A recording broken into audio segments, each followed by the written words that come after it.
All right. Looks like it is going now. So, guys, welcome to the Friday evening call in the U.S. Here it's 9 o'clock on Saturday morning. And today we're going to talk about incorporating the Dhamma practice in our worldly lives.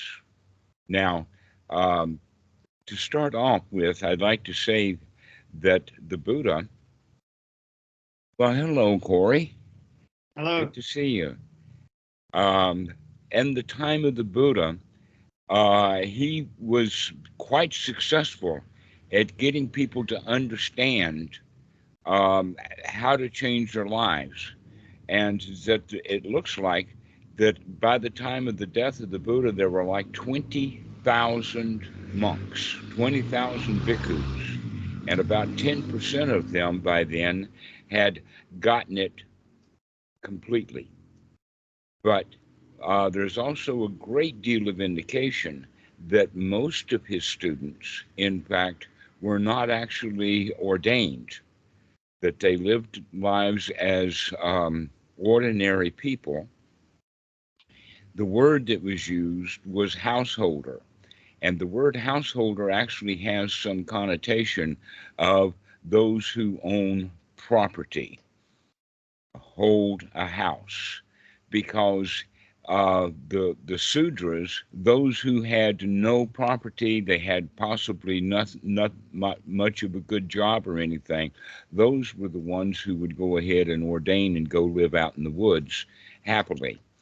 But the people who owned property found that it was difficult for them to. In fact, someone today had just posted about the Anthropithica or the Anthropithica, who was a very famous banker who took care of most of the banking issues that the monks had. And so I'll put a little point on that, and that is that in modern day times, we use the example of Anthropithica for banking. That Ajahn Tanisaro has said that because of the fact that any money, any small amounts of money that were donated to a monk, that would be kept by the banker, and that all they needed to do was to write a little note, a little chit saying, "Oh, give this money so that this robe or this bowl or this item could be purchased." And so that gives freedom to the modern monks so that they can have bank accounts, and that a check would be exactly the same thing. Writing a check to your bank would be exactly the same role that Anthropithica did for all of the monks in the time of the Buddha. And that he was quite famous for his devotion to the Buddha. And there have been other lay people who were quite famous for being able to teach the Dhamma. And so don't see it as a black or white kind of issue. See it as more of a convenience issue for whether or not you're going to ordain or live in a wat, or whether you're going to uh, live the life out in the world. But even if we're living the life in the world, we can still practice the Dhamma in a beautiful way, that we can live a happy, wholesome, healthy life out in the world. And all of it has to do with your change of attitude, that you can actually go and do anything that you want to do, so long as you're not harming yourself or harming others, so long as you can do what you're doing happily. Now, getting into that, one of the points that I would like to make is that at any point in time throughout society, society has been bad, it's been messed up. An example of that is I don't think that there's ever been on the planet Earth a actually good government. Every government that we've ever had, every president of the United States, any kind of government that we've ever had in Europe, has all been flawed.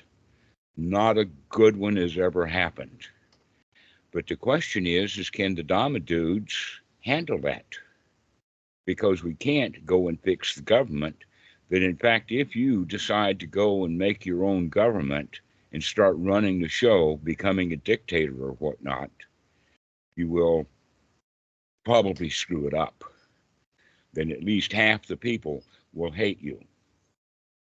One example of that would be Rome, that I had, because of history lessons and interest in Latin and all kinds of stuff, have done quite a lot of study about Rome, from how it got started, what happened with the wars up until Caesar, how Caesar became an emperor, how he got stabbed to death for it, up through Nero and all of the emperors. And we could go to say that no matter how big Rome got, it was messed up year by year, time after time. Not one good thing really happened that lasted. And finally, the whole empire fell apart. It got so decadent. So nowadays, everybody is complaining about how bad it is or how bad it's going to get. We've got global warming. We've got population decline. In fact, the news is that one country like Italy is really in a mess. Their global warming is really going to affect the Mediterranean. And Venice is already getting flooded to the point that the city is almost unusable. Miami is the same way. But one thing that we can understand is that cities born, get raised up, get to be great big things, and then they die.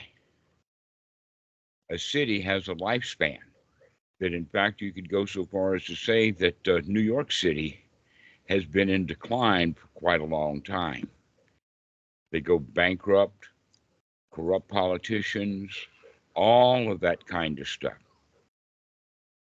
Now, when I was amongst staying at Wat Thai, Washington, D.C., one of the things that it was kind of a political thing, but the monks were invited to go on various tours. One of the tours that we took was of the Library of Congress.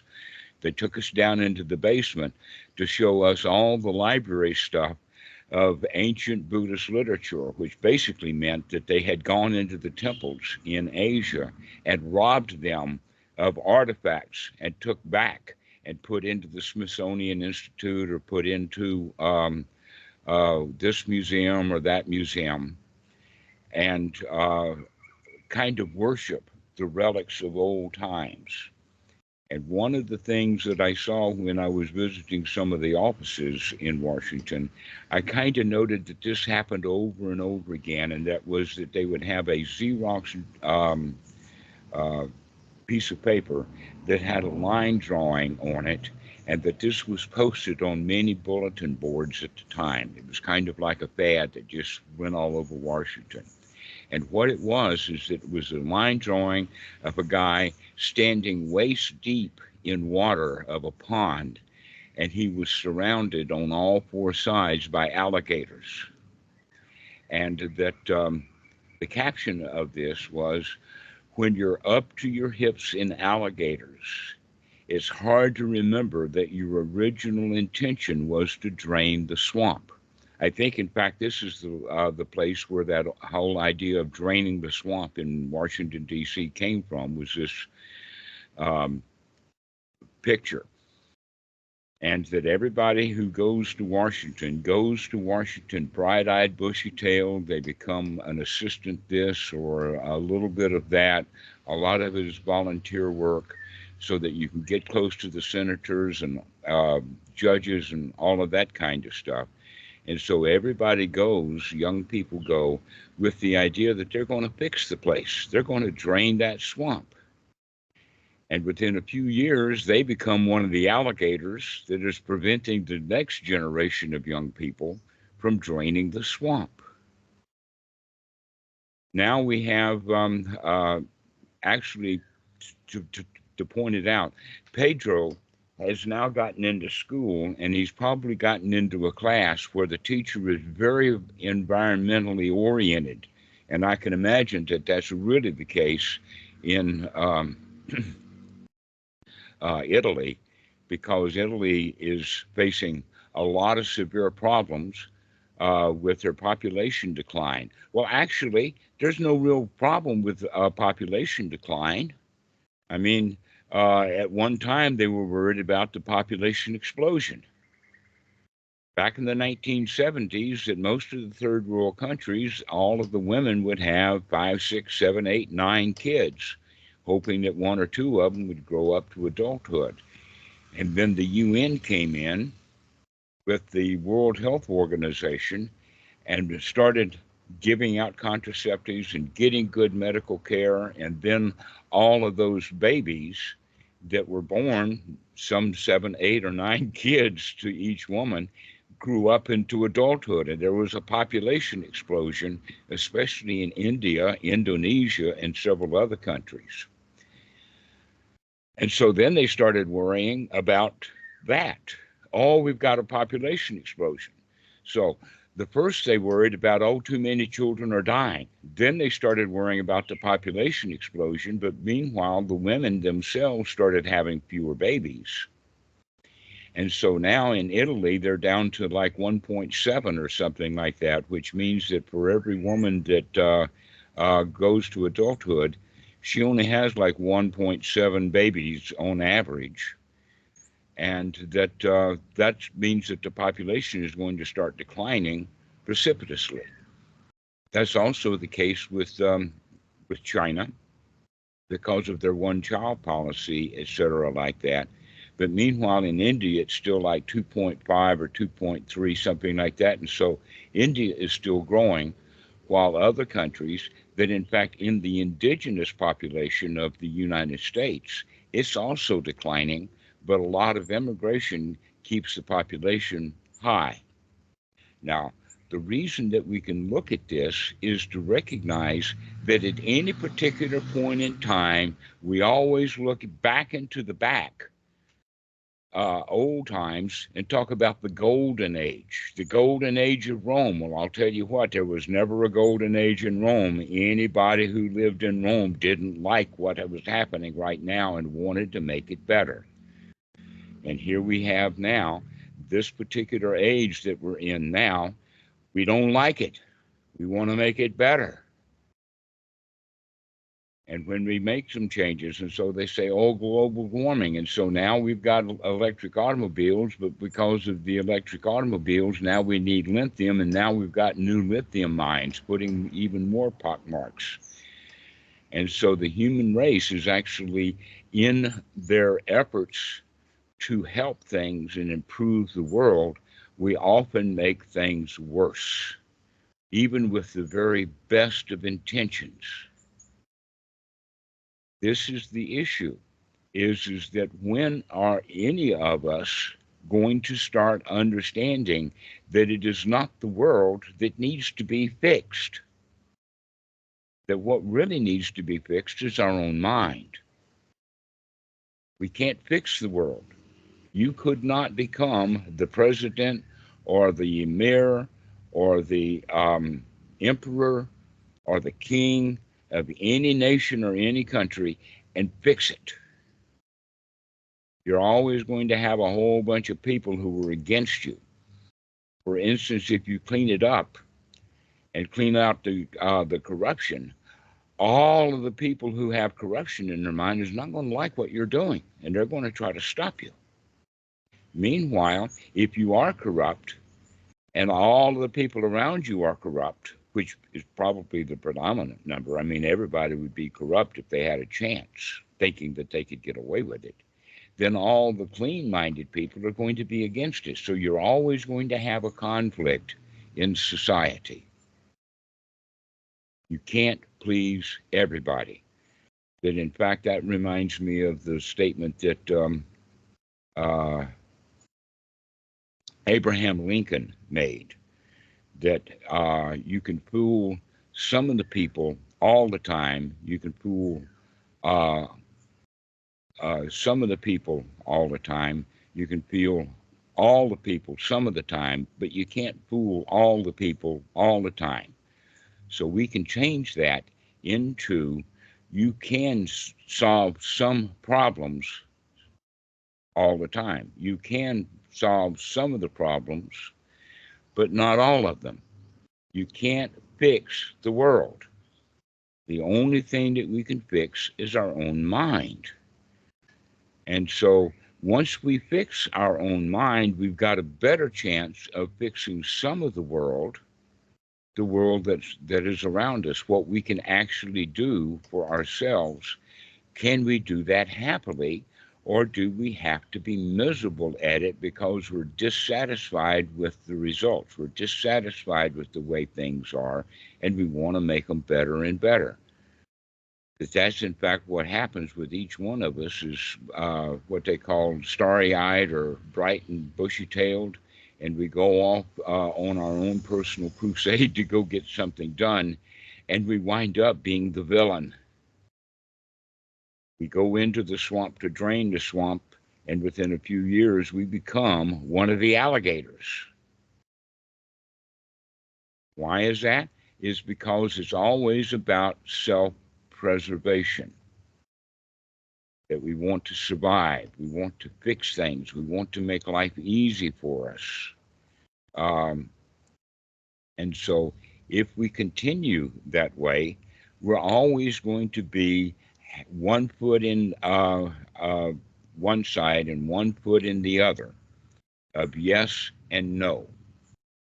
We can't find an actual good solution to anything because things are just way too complicated. The question is can you solve your own mental problems so that you can come into a state of happiness?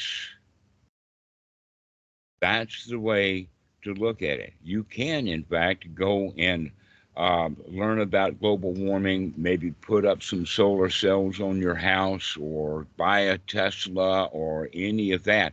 But that's not going to solve any of your problems. That in fact, if you do put solar panels up on your house, you're going to have to maintain it. You're going to have to wash the solar panels. You're going to have to repair it when it's broken. It's not going to give you the return on your investment that you wanted, and you'll wind up being dissatisfied whether you put up solar panels or not. The same thing with the car. If you buy a Tesla, it's going to get in a wreck. I heard that, in fact, that the problem with Teslas is because of the way that they're manufactured with the having so much of the frame done in one press. It's not possible. Once you wreck it, it's completely wrecked. It's going to take almost as much money to repair the car as it took to buy it in the first place. Batteries wear out. Everything. This is one of the major teachings of the Buddha, anicca vata sankhara. Everything that is put together, any activities, anything that we do, is going to fall apart, sometimes right in our hands. So the question is, can you in fact enjoy making something when you know it's going to break? And then can you happily repair it knowing it's going to break again? This is the whole point about the teaching of the Buddha is to see how we manufacture dissatisfactions within our own minds because we don't like it when things are different than we're told that they should be. So we always have this idea of a set of standards that, Italy should not flood. Miami should not flood. We should have better cars. We should not use oil. We should do this. We should do that. And in the airwaves that we have, all of the news media and the outlets are setting new standards on a regular basis for us to live up to. And sometimes we don't like those new standards, and sometimes we do like the new standards, and then we don't like that the new standards are not being kept up.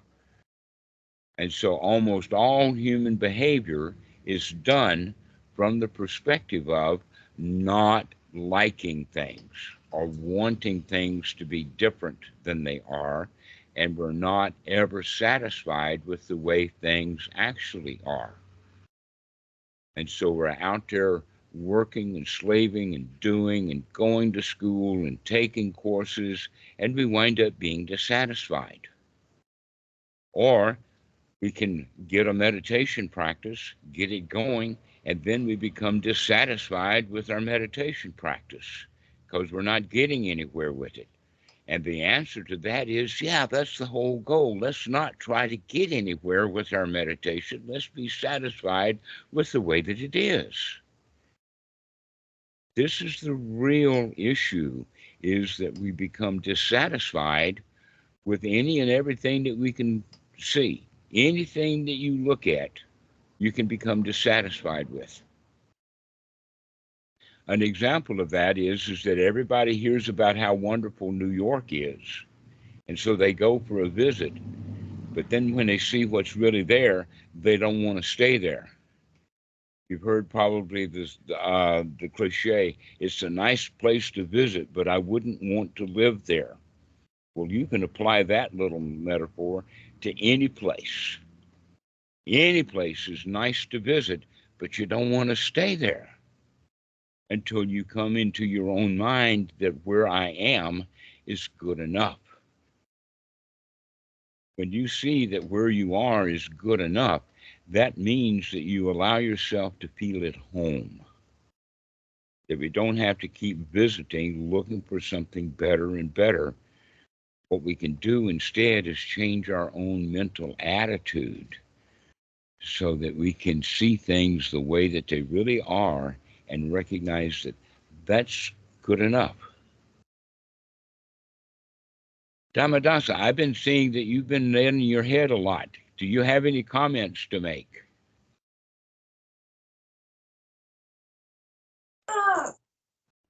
No, I just agreeing with you. All right. How about you, Cor? Do you have any comments to make? Not at this stage, Dhammarato, no. Mm-hmm. All right. How about anybody? How about Eamon? Do you have anything to say? Yeah, I do. It's kind of tangential. You know, in trying to remain satisfied, I mean, there's no trying in it, of course, but desire is something very subtle and very sweet. It causes dukkha, but at the same time, when it comes up, it's very sweet at first. Right. So what I'm saying is not that we can't go do anything. We can't do anything about global warming. We can't do anything about a government. But basically, we can do things, but we're more successful when we enjoy what we're doing. And yet in our society, we have been trained to do things from the perspective of it's broken, we need to fix it. We've lost our golden age, we've lost whatever, and that right now, the whole world is going to hell in a handcart. Well, things have been going to hell in a handcart at any stage along the way. You've got a majority of people who are dissatisfied with whatever is happening right now. Whatever is happening, we don't like it. So how can we begin to change this? This is the whole point of the practice of anapanasati, is to become satisfied. Now, the easy way to do that, the Buddha talks about it, is the easy way is to get away from it all, to get ourselves into seclusion so that the only thing that we really have to deal with now is the old input, the old stuff that we've been carrying in the mind. so that we're not going to have to deal with any new stuff that's coming up. We're busy just dealing with the dissatisfactions that we've got as a habit pattern, all of the old stuff. And so what we can do is practice throwing out all of that old stuff, coming into the reality of right now, which is actually pretty good. Almost all of your problems, almost all of the problems that you ever had to think about or care about or do something about was either in the past or in the future. Problems that needed to be solved are problems that weren't solved. That in fact, that's how we use the past, is we use the past to look at how broken it was and say, well, that means that it's got to be fixed in the future. And so we spend all of our time at the extremes of in the past and in the future. And the past is gone. It can't be fixed. It's dead already.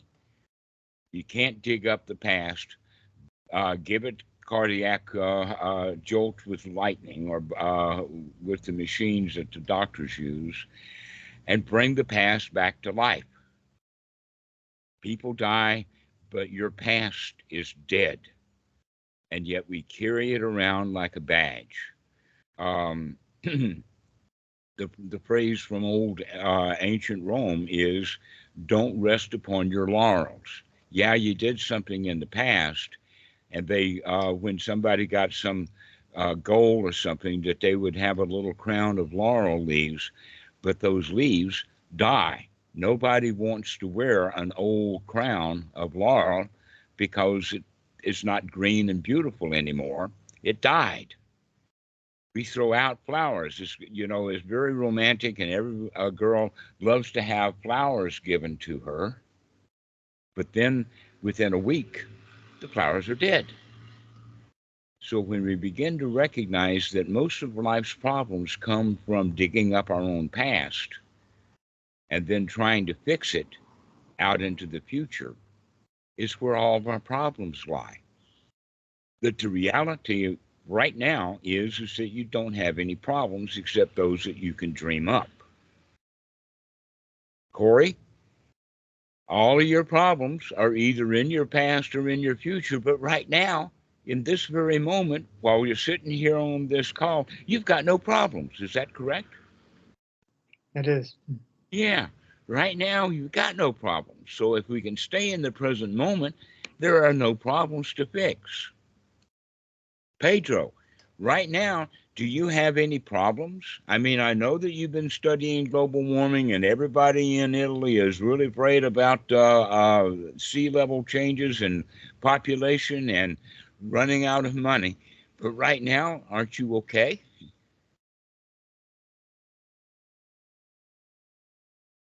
Oh, yes, yes. Yes, right now, we're okay. This is the whole point about it. Can you actually see that right now is okay? Even if we become scatterbrained and we can't concentrate and we think that our meditation practice is going to hell, let it go to hell. That's okay. Can I be satisfied that my meditation is no good? Rather than always wanting to make it better. It's not good enough now. And we can come back to making that one big change in attitude from being the victim. The victim is the one who wants to make things better because they don't like it the way that it is, that they are being oppressed, suppressed, attacked, and basically all of that suppression and all of that attacking is from our own rule systems about how things ought to be. And when we stop attacking ourselves and start nurturing ourselves instead of being critical of ourselves, we can nurture ourselves and say, everything right now is all right. Everything is okay. And we can practice that over and over again in seclusion until we begin to let it sink in. That, yeah, it's not the swamp out there in Washington that needs to be drained. It's the swamp in the mind that needs to be drained. Yes, it's not the sea level rise out there in Italy, in Venice. The sea level rise is right here in our mind. And we can change that when we see it. That's the whole point about practicing Anapanasati, is see all of the stuff that we have going on with the world is generally an unwholesome thought. We want to make the world better so that we will feel better. And the question is, why can't we just feel better without having to fix anything in the world? We can just feel better. Just start feeling better. Just saying everything is already okay. I don't have to worry about anything. I'm not in danger right now. And if we can develop that habit so that we can feel good whenever anything happens, then even the worst thing that could possibly happen, we can still feel good about it. Even if you get stopped by the cops, you can still feel good about it. Whatever happens is okay if we can manage our own mind. Now, just like we would begin as a beginner, we want to get away from all of the heavy stuff until we get some skills.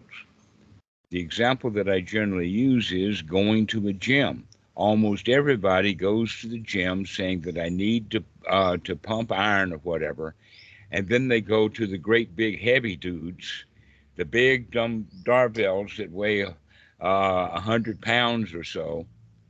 And really what we need to do is to take just 1 little kilogram, a little dumbbell, and do it over and over and over and over and over again. Get some reps going. Build the muscles very slowly. So we need to build the muscles of our mind very slowly, one thought at a time. So, Pedro, every time that you think about global warming, that's a little dumbbell that you can pump up a little bit and says, I'll do global warming later. Right now, my job is to clean out my mind. So anybody who has any problems with any government at all, instead of having a government problem, realize that it's only a thought of the government that's your problem right now. The actual government is not an issue. What's an issue is that you don't like it right now, which is a very little thought, nothing to it. Can we change that? Can we pump that and say, okay, I don't like the government, but I can be happy right now because I can't change the government right now, but I can change my mind right now. I can change it. This is the practice, is right now, whatever thought that you're having that's bringing not liking to you, you can change it so that you can feel better right now. This is the way. Now, there is a thing called Western Buddhism, and that it looks like that it's becoming quite distinct because it's got Western culture as its base, as opposed to Tibetan Buddhism. In fact, there is no such thing as Tibetan Buddhism. What there is instead is Buddhism in Tibetan culture. There's no such thing as Thai Buddhism. What we have instead is the teachings of the Buddha that's been, let us say, saddled up beside Thai culture. And now we have a kind of Buddhism that is immersed in Western culture. And the culture often defines things rather than the actual practice of Buddhism. And so when people get really deeply into the Dhamma and really like it a lot, they want to become teachers. They want to talk about it all the time. And so they begin to think, well, I'll become a Dhamma teacher. And then the old stuff comes up, the old rule, you gotta work to eat. And so they see now teaching the Dhamma as a job to do rather than as a pleasure to share. And they wind up charging money for it. In fact, Western Buddhism is more in the model of psychotherapy than it is in the old teachings of the Buddha. When all that needed to be ordained was, oh, come, Hey, Pasico, come see for yourself. Come check it out. Come live in the woods with us and enjoy your life. But in the Western Buddhism, we have the Western model of client and therapist. You got to pay for it, and then if you pay for it, then you have the point of, well, I paid the psychologist for their services. Fix me. And no psychologist is going to be able to fix anyone. What the psychologist can do with the Dhamma especially is to begin to point out to the people that they can fix their own mind, that they can change, that they can see their problems as temporary in the moment, no big deal, and that we can change that right here, right now. We can come out of our dissatisfactions and start counting our blessings. Everything is okay right now. I'm still breathing. That's the important point. Yeah, I can still breathe. No matter how bad my past was, no matter what kind of troubles there were, it didn't kill me. I'm still alive. Let me rejoice at being able to survive my past. Didn't get me. So here I am, all happy and everything. And these are very little weights that we can pick up and start carrying. Start pumping little weights. The little weight of the just enough effort. Right noble effort means just the right amount of effort to make a change. And the only change that we need to really make is to stop being unhappy and disgusted with the world and get our minds back into good shape. Being happy with the way things are. But we can find all kinds of things to complain about. Corey, how many different things can you find to complain about? I could probably complain about it quite a bit if I tried. Yeah, right. So how many things can you feel really good about?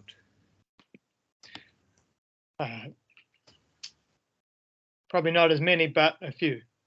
All right. So let's stay with those few that I bet. And in fact, if you start practicing thinking about all the good things, you'll begin to add new ones. That you can count your sheep, or not count your sheep and all their problems with the sheep. You can count your blessings. You can remember everything is okay right now, not a problem in the world.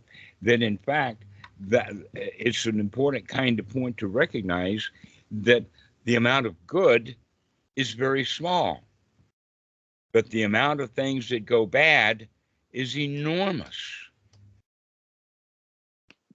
Same thing is true with truth versus lies versus falsehoods, right? Let's play an experiment, Corey. How old are you? 42. All right. Now lie to me. How old are you? 24. Lie to me again. How old are you? 36. Okay, so there is only one particular age. And it depends upon the range that we're having of accuracy, as you can give it by a year, or you can give it a year and months, or you can give it years, months, and days, maybe even down to the moment. But there's only one age that we have, depending upon the accuracy.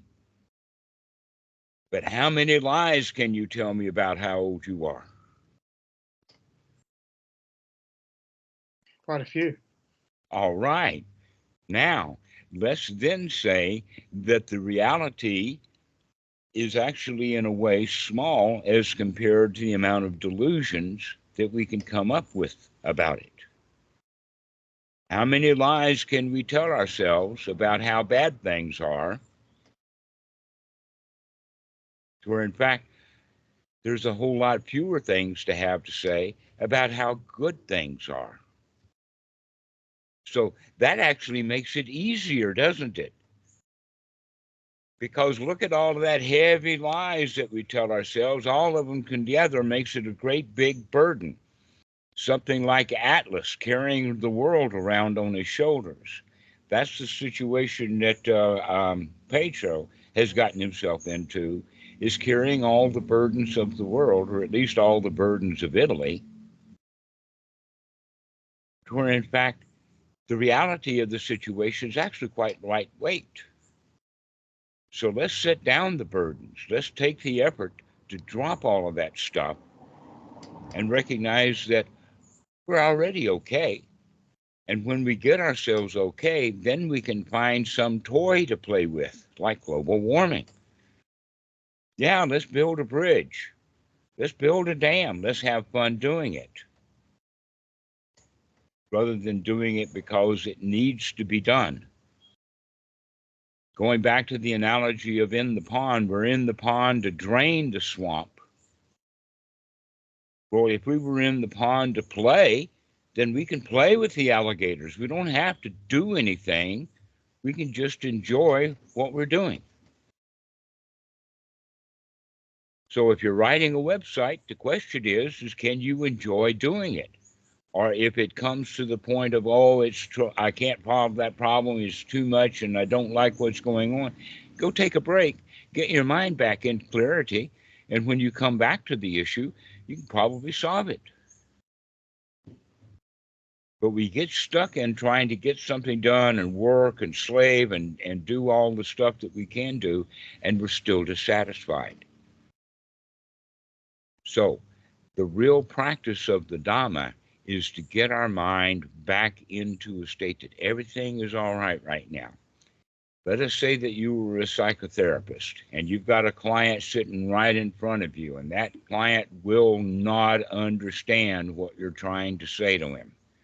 The answer to that is, that's okay. Let me be pleasant and happy. Maybe he can see the pleasantness and the happiness that I have as an example, rather than me being miserable trying to get him to understand what I'm saying. At least he can understand that I can be happy while we talk about his problem, because it's really not a problem right now anyway. It's just a concept that he's dealing with. So this Dhamma applies everywhere we go. There is not one problem that the Dhamma does not have a great impact on, because really it's not the problem, it's our attitude about the problem. And that the attitude is obviously not in the best of shape because we're calling it a problem, when in fact it's not a problem. The problem is our attitude about it. And if we can change our attitude, then it's no longer a problem. It's no longer an issue. Now it's just a toy to play with. Let's have fun with it. Pedro, can you have fun with global warming? Can you have fun watching Venice flood? Can you have fun watching the economy of Italy fall apart?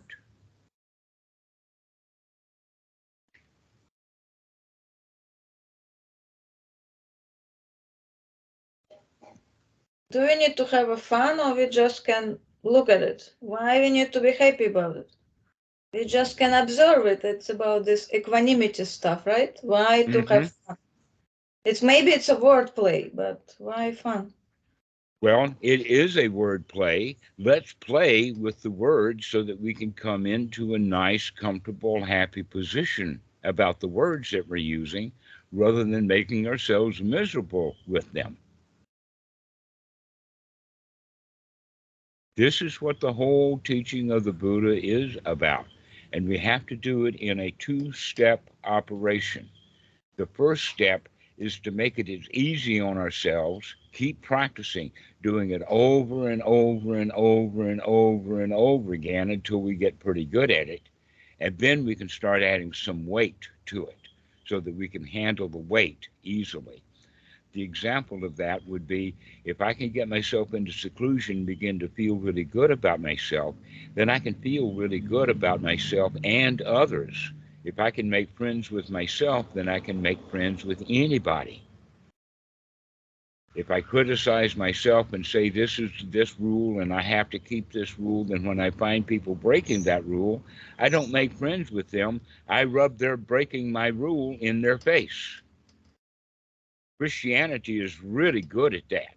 They don't keep their own rules, but they'll sure try to make everybody else suffer because they don't keep the Christians' rules. But as Buddhists, we don't proselytize. We don't try to convert people. We don't try to make them have babies or not get abortions or whatever like that. We're happy with whatever happens in the world because our disposition already has been trained to be happy. So when somebody else has a problem, to me, it's not a problem.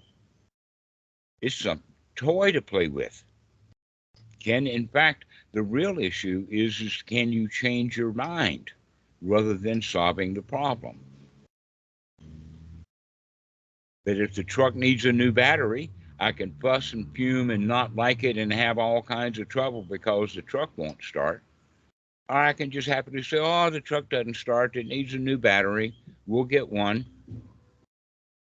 And then we get a new battery happily. Oh, it's too much money. It's $150 for a battery.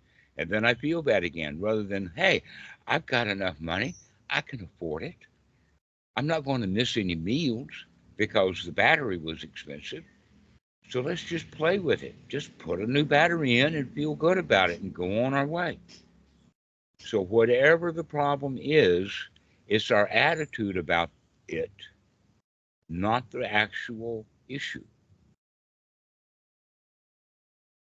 This is why we need to train the mind in seclusion, is so that we can make it easy to change our attitude. Because right here in the present moment, you've really got no problems. The only problems that you have are the problems that you think up. And when you see that you're thinking up a problem, you can say, hey, it's only a mental problem that I've made up. Let's change that into being happy right now. Let's throw those unwholesome thoughts out. Let's throw those doubts out. Let's throw those worries out. Let's throw those desires out.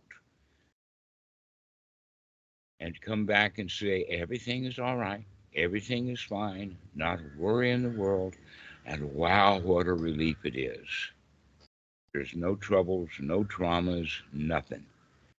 And if we keep practicing that over and over and over again, it will seep into the deepest levels so that we can feel good about whatever happens. And then we can go out and deal with that mess of a world out there. Knowing that it's broken, we can still be happy.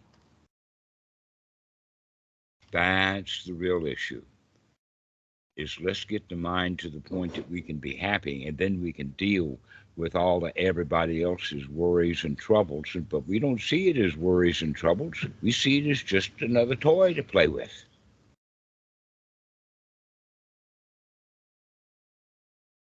So, Alex, do you have anything to say?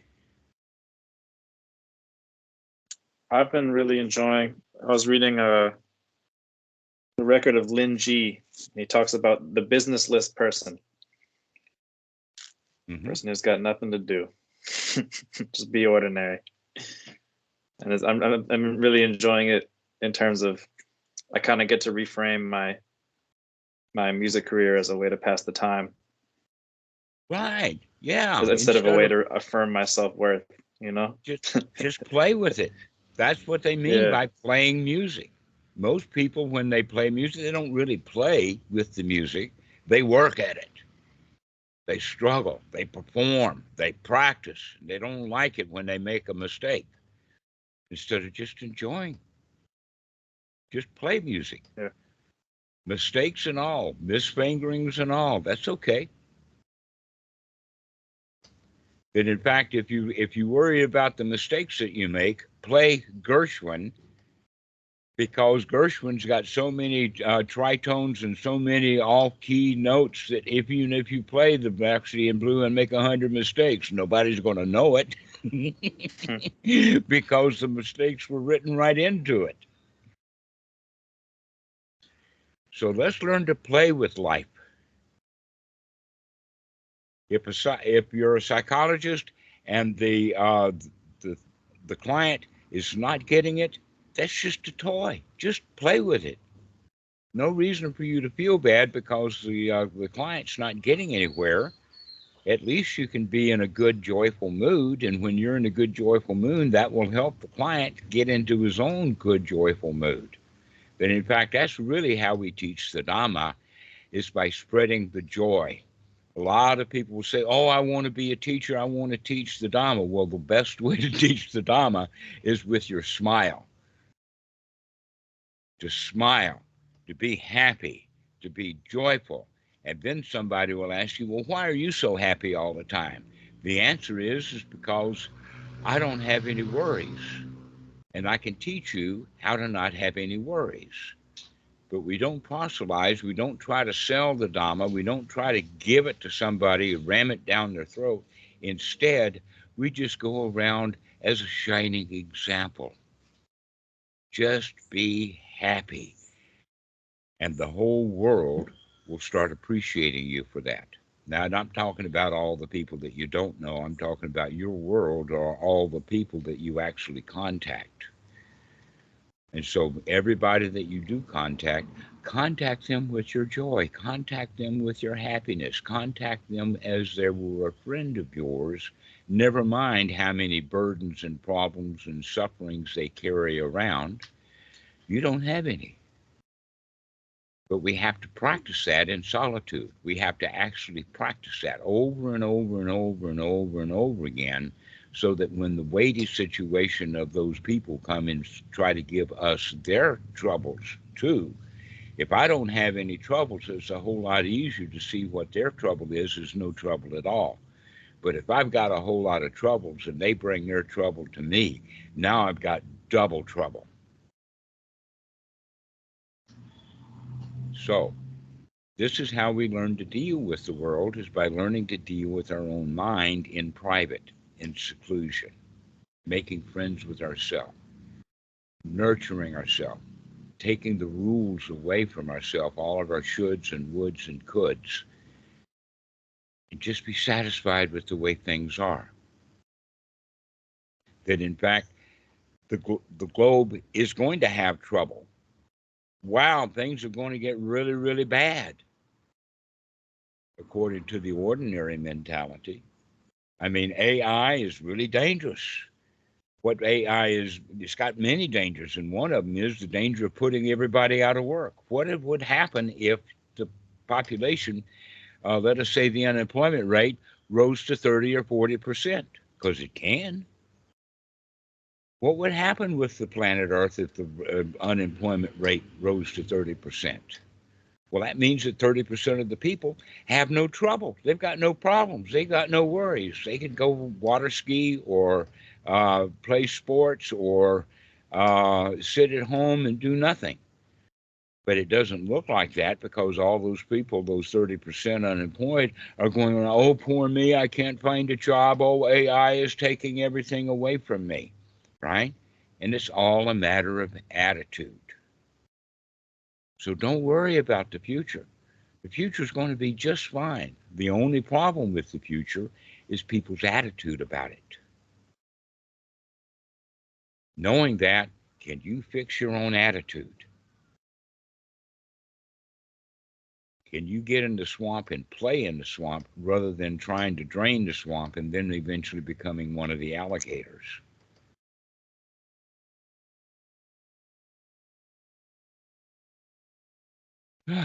Everything is really easy if you have the right attitude.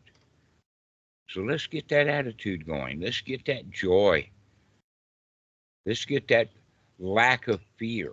Because basically what's all the problem is that we were afraid. We're afraid of what happened in the past, and we're afraid of what's happening in the future. Can we come to a state where we feel safe, secure, comfortable, and satisfied? You keep practicing safe, secure, comfortable, and satisfied, and you can handle anybody else's big deals.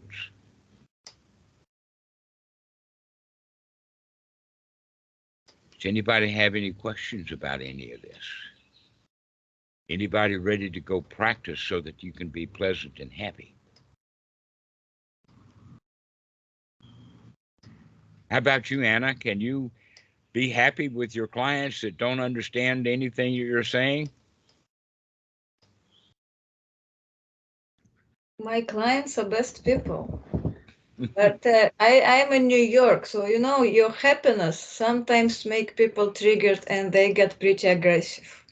So if you walk Ah, smiling on the can, street, you can make people very upset because they but you missed can't something. make people upset. You can't do that. You can't upset people, but they can sure upset themselves with a smile. They see your smile and they decide to get upset. You keep Right. smiling at them and they'll get over that upsetness and start to smile too. Okay. But if you Just smile and they get upset and then you get upset because they're upset, now where are we? But if you can smile and they get upset and you smile back and they get even more upset and you smile back again, eventually their upsetness is going to be influenced by your smile.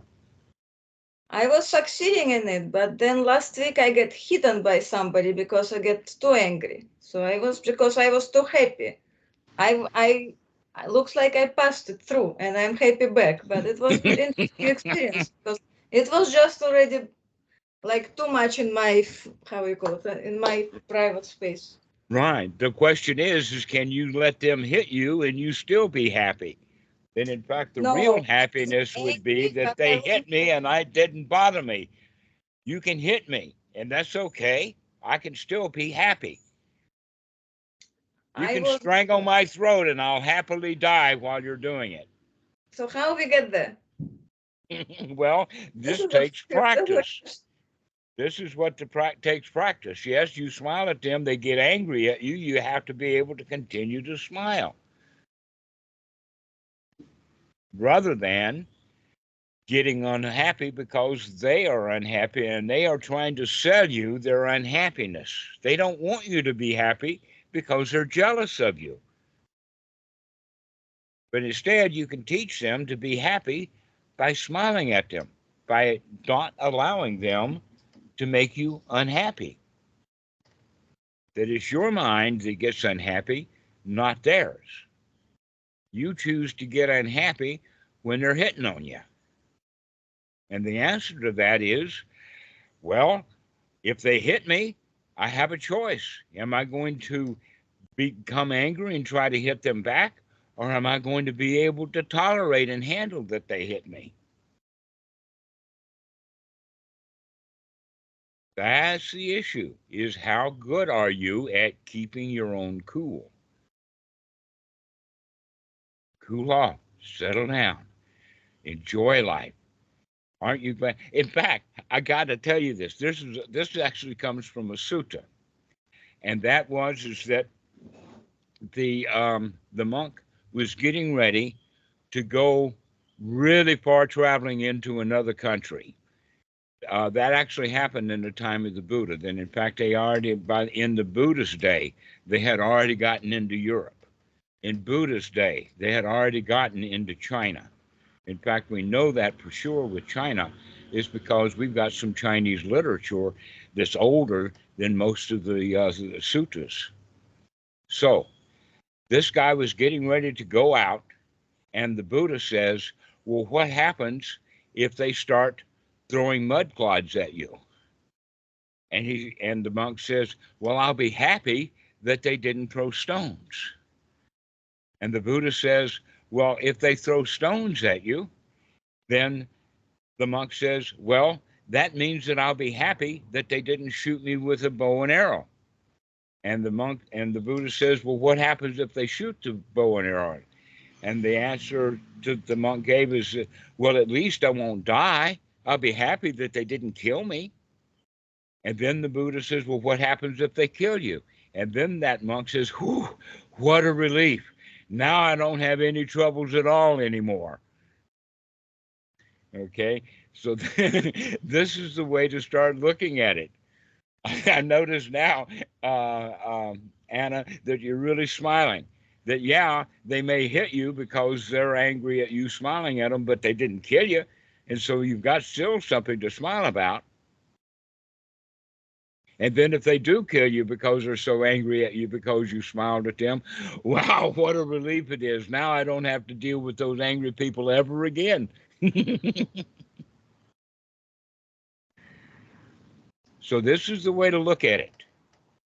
Is that you really don't have any troubles. All the troubles that you ever had, you manufactured. And we started manufacturing trouble when we were little kids. We didn't know how to handle trouble. And so we thought that it was a great big problem. Now we can handle trouble really easily because we know that the troubles are always somebody else's troubles, not mine. They're not my problem. They can't touch me. They can't touch me. I think there's a modern song, da da da da da, can't touch me. So stay joyful. But in order to stay joyful, we got to get joyful. And in order to get joyful, we got to practice. Because if we don't practice being joyful, we'll wind up being back into misery simply because that's our old habit. So be happy when they hit you. At least it didn't kill you. You can continue to smile, and they get even more angry, and they'll hit you again. That's okay.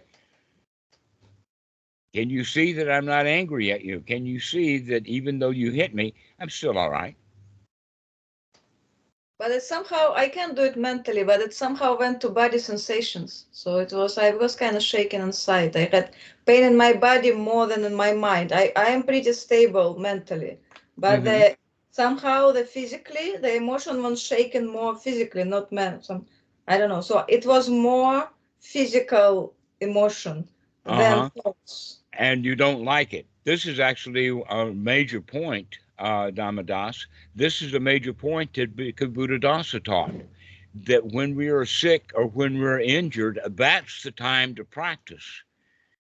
Yeah, so what if he hit me? I survived. So what if he hit me? I can handle that. It was not all of that painful. Pain, I know what pain is. I've really had pain. And I was able to survive it every time. An example is right now, I've got mosquitoes biting my feet. That's okay. I've had mosquito bites before. I was able to get over it. I'll get over these. I don't have to worry about the mosquitoes biting my feet. They've bitten me before. I'll survive. And if I don't, wow, what a relief that'll be. So you can handle the pain. The problem with not handling pain is because we don't like it. And we can change from not liking it to being able to put up with it. I can tolerate it. There's nothing to it. This is the way that we can do that. But we have to practice it. Now, I'm not recommending to sit there with your feet open, letting the mosquitoes bite it just so that you can handle the pain. But if you do get the mosquito bites, be happy that they didn't hurt you. But the pain from it is actually me not liking it.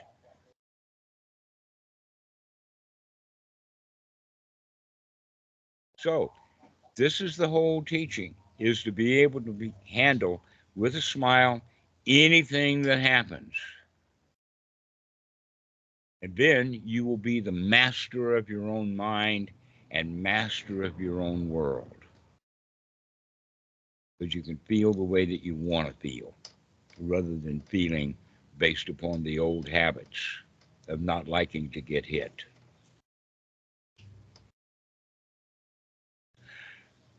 Here's a point. When kids are playing, oftentimes a kid gets hurt, but they don't mind. If they get hit when somebody's angry at them, oh, poor me, I'm in such pain. But if they get hurt the same way when they're out playing, never mind, I'll just continue to play on. So if you have the attitude that when you're out there talking to these people, we're playing a game here. Life is just a game. Let's just have fun with it. And if you get hurt, yeah, well, know what? Let's just go back and continue to play the game. Corey, I think that you've had that before. Do you have that? Do you have that in your memory bank, that there has been times when you got hurt and you just didn't care because you were having fun playing the game? Sure.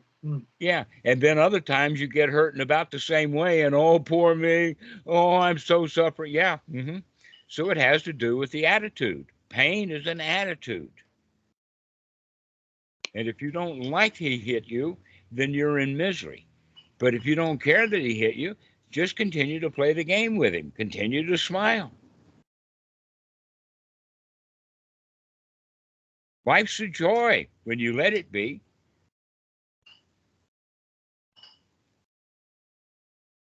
So does anybody, any last comments? Pedro, do you have something to say?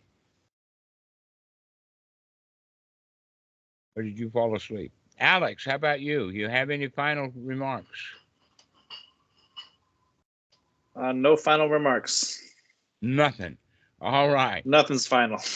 Nothing's final. Emin, how about you? I'm good, thank you. Great.